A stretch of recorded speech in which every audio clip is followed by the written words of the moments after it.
Remue ménage. Remue ménage.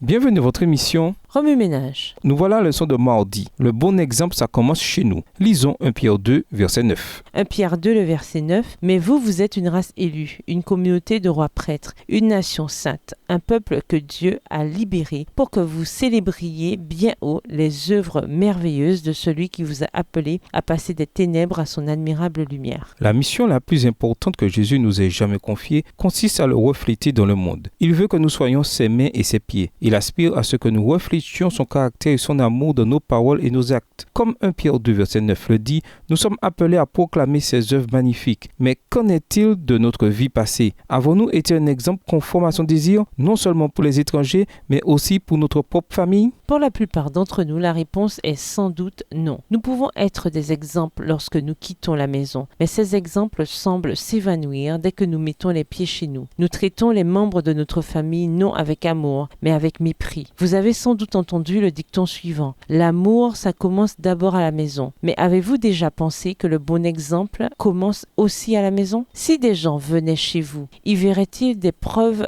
de la présence divine? En repartirait-il avec la conviction que Dieu n'est pas là du tout? Bien qu'il soit parfois difficile de nous entendre avec nos proches, nous devons nous occuper d'abord des nôtres. C'est alors que ceux qui viennent chez nous sentiront l'amour de Dieu dans notre foyer. L'expérience de Jacob avec son frère Ésaü en est un bon exemple. Leur relation est l'une des plus compliquées de toute la Bible. On peut dire sans risque de se tromper qu'ils étaient loin de s'entendre. Lorsque Jacob vola le doigt d'aînesse d'Ésaü, leur relation en fut affectée. Vivre en étranger pendant des années, donnant encore plus de puissance à ce qui se produisit dans Genèse 33. Jacob s'inclina 7 fois jusqu'à terre avant d'arriver près de son frère. Verset 3. En se prosternant 7 fois, il manifesta à Ésaü un respect qu'il ne lui avait pas montré jusqu'alors. C'est là une leçon d'humilité et de repentance dans les relations familiales, une leçon en vue de la réconciliation. L'humilité est le commencement de l'amour qui doit illuminer les moindres recoins de notre foyer. En effet, nous ne voulons pas être accusés d'être un visage à deux faces, nous déclarant chrétiens en public, mais agissant de façon hypocrite chez nous. Efforçons-nous donc d'imiter Jacob, dont l'humilité sauva sa relation avec son frère. Remue ménage, de quelle façon pouvez-vous manifester de l'amour aux membres de votre famille, de sorte que la présence de Dieu rayonne